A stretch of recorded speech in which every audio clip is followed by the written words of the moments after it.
Hello students, आज की video में हम यूनिट 7 का topic 7.5 relationship between motion of particles and temperature कि किसी भी सब्सटेंस के जो पार्टिकल्स होते हैं उनकी मोशन में और टेम्परेचर का उनकी मोशन के साथ क्या ताल्लुक है, इसको हम पढ़ेंगे। आपने देखा होगा पानी को पोर्ड में या किसी भी बर्तन में ये पानी के मॉलिक्यूल जो है वो कंटिन्यूसली मूव कर रहे होते हैं, लेकिन हमारी आम आँख उसको नहीं देख सकती। हम अपनी नेकेड आइज से कंटिन्यूस पार्टिकल्स की मूवमेंट को नहीं देख सकते हैं, लेकिन जब हम पानी को किसी स्टोव के ऊपर रखते हैं, चूल्हे के ऊपर रखते हैं और उससे हीट प्रोवाइड करते हैं, तो कुछ टाइम के बाद क्या होता है कि हमें पार्टिकल्स मूव करते हुए नजर आते हैं और अंदर करंट बनते हुए हमें दिखाई देते हैं। तो ऐसे क्या हुआ कि पहले आपको जो मोशन ऑफ पार्टिकल जो कि हो भी रही थी नजर नहीं आ रही, लेकिन हीट प्रोवाइड करने पर वो मोशन आपको दिख रही। तो इट मीन कि मोशन ऑफ पार्टिकल्स और टेम्परेचर का कोई ना कोई ताल्लुक जरूर है।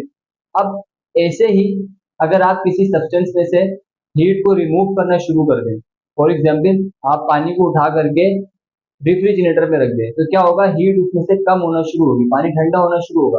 तो जैसे जैसे हीट कम होगी, पार्टिकल्स की जो मूवमेंट है वो भी कम होते रहेगी। कम होते होते होते होते एक पॉइंट ऐसा आएगा कि पार्टिकल्स की मूवमेंट बिल्कुल रुक जाएगी। वो बस फिर सिर्फ अपनी मीन पोजीशन के अराउंड वाइब्रेट कर रहे होंगे, जो कि सॉलिड फॉर्म में आ जाएंगे। लेकिन अगर आप और उसमें से एनर्जी को निकालें तो वो वाइब्रेशन भी रुक जाएगी और पार्टिकल्स बिल्कुल भी मूव नहीं करेंगे। इस स्टेट को कहते हैं absolute zero temperature. Zero temperature पे, एब्सोल्यूट जीरो टेम्परेचर पे पार्टिकल्स मूव नहीं करते, तो उनके पास कोई काइनेटिक एनर्जी नहीं होती है।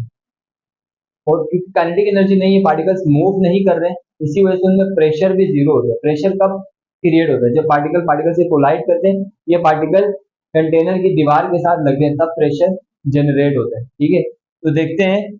The temperature of a substance is the measure of its hotness और कोल्डनेस। टेम्परेचर क्या है? टेम्परेचर बेसिकली किसी भी सब्सटेंस की हॉटनेस और कोल्डनेस को मेजर करना है, यानी कोई चीज कितनी गर्म है और कोई चीज कितनी ठंडी है, इसको बताना टेम्परेचर कहलाता है। In the temperature of a substance is directly proportional to the average kinetic energy of its particles। और जो टेम्परेचर है किसी भी सब्सटेंस का, वो डायरेक्टली प्रोपोर्शनल है। डायरेक्टली प्रोपोर्शनल है किसके? एवरेज काइनेटिक एनर्जी के। यानी किसी सब्सटेंस की जितनी ज्यादा काइनेटिक एनर्जी उतनी ज्यादा उसका टेम्परेचर होगा, या फिर जितना ज्यादा टेम्परेचर आप दोगे उतनी ज्यादा उसके मॉलिक्यूल्स के अंदर एनर्जी होगी, वो मूव करेंगे। Absolute zero. Absolute zero is the lowest possible temperature of a substance. किसी भी सब्सटेंस का सबसे कम से कम टेम्परेचर आप जहां तक जा सकते हो, प्रैक्टिकली जहां तक आप जा सकते हो, that is absolute zero. Eight which it's particles have least kinetic energy. यहाँ पे पार्टिकल्स की काइनेटिक एनर्जी सबसे कम है, बहुत ना होने के बराबर। It's value is zero kelvin. अच्छा, ये जो टेम्परेचर एब्सोल्यूट जीरो वो जीरो केल्विन कहलाता है। जीरो केल्विन को हम एब्सोल्यूट जीरो कहते हैं। while on Celsius scale it is -273.15 Celsius. यानी अगर सेल्सियस स्केल में बताना हो तो this one is the absolute zero temperature, जो कि बहुत बहुत बहुत ज्यादा ठंडा है, तो बहुत कम टेम्परेचर -273। अर्थ के ऊपर तो नेचुरली इतना एग्जिस्ट नहीं करता कहीं पे। At absolute zero there is no heat energy available to move the particles of the substance. Absolute zero temperature पे इतनी एनर्जी नहीं होती है कि पार्टिकल्स मूव कर सकें। ठीक है, इसी वजह से काइनेटिक एनर्जी और प्रेशर दोनों जीरो होता है।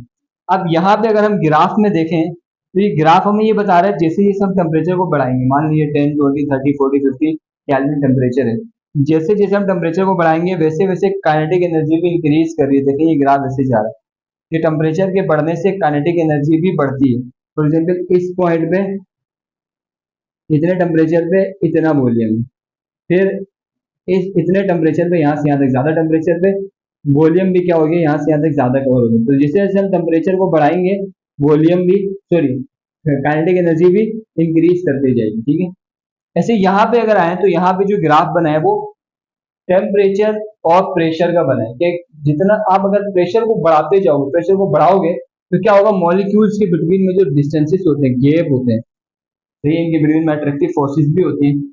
हीट की वजह से अट्रैक्टिव फोर्सेस भी लूज हो जाती है, तो पार्टिकल्स और मूव करते हैं।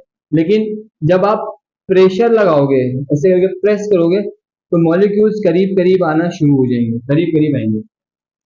तो प्रेशर किलो पास्कल, यूनिट क्या है? Kilo pascal. किलो मतलब 1000 पास्कल, यानी 20,000 पास्कल, 40,000 पास्कल। प्रेशर को बढ़ा रहे हैं और यहाँ पे ये टेम्परेचर बढ़ रहा है और ये कम हो रहा है। तो अगर आप प्रेशर जो है वो अप्रोक्सीमेटली 90 किलो पास्कल अगर आप प्रेशर लगाएं किसी भी सब्सटेंस में 90 किलो पास्कल का, तो वो जो सब्सटेंस है उसके मॉलिक्यूल्स की मूवमेंट कम हो जाएगी। देखिए मूवमेंट कम हो रही है, इट मीन इसकी एनर्जी कम हो रही है। एनर्जी कम होने से, एनर्जी कब कम होती है, जब कोई भी सब्सटेंस ठंडा हो रहा हो। किसी भी सब्सटेंस को जब आप हीट करते हो तो उसकी एनर्जी बढ़ती है मॉलिक्यूल्स की, तो वो तेजी से मूवमेंट करते हैं। इसी तरह अगर किसी सब्सटेंस में से हीट को निकालोगे तो उनकी एनर्जी निकल जाएगी, तो वो स्लो मूव करेंगे। अब प्रेशर बढ़ाने से क्या होगा, प्रेशर बढ़ाने से मॉलिक्यूल्स करीब करीब आ रहे हैं। अब जब मॉलिक्यूल्स करीब करीब आएंगे तो उनके पास इतनी जगह होगी नहीं मूव करने के लिए, तो मूवमेंट भी कम हो जाएगी। जितना ज्यादा आप प्रेशर बढ़ाओगे उतनी ज्यादा मूवमेंट कम होगी। मूवमेंट कम होगी तो काइनेटिक एनर्जी कम होगी। काइनेटिक एनर्जी कम होगी तो क्या होगा, उनकी एनर्जी जो है वो कम होते होते होते मूवमेंट बिल्कुल रुक जाएगी। ठीक है, तो जब एनर्जी कम हो रही है तो समझ ले सब्सटेंस जो है वो कोल्ड की तरफ जा रहा है, ठंडा होते जा रहा है। ठीक है, तो प्रेशर के बढ़ाने से टेम्परेचर कम होता है, कम होता है, कम होता है। एक टाइम ऐसा आता है जिसको हम -273 बोलते हैं, एब्सोल्यूट जीरो टेम्परेचर। यहाँ पर मूवमेंट की जो पार्टिकल्स की जो मूवमेंट है वो बिल्कुल रुक जाती है।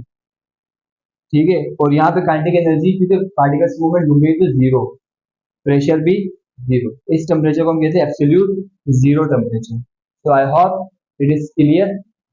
तो एक छोटा सा टॉपिक था, समझ आ गया होगा आपको। इसी के साथ इस वीडियो को हम ये बैंड करते हैं, मिलते हैं नेक्स्ट वीडियो में। तब तक के लिए कीप स्माइलिंग, टेक केयर, पढ़ाई करते रहे, स्टे हार्ड, बाय बाय।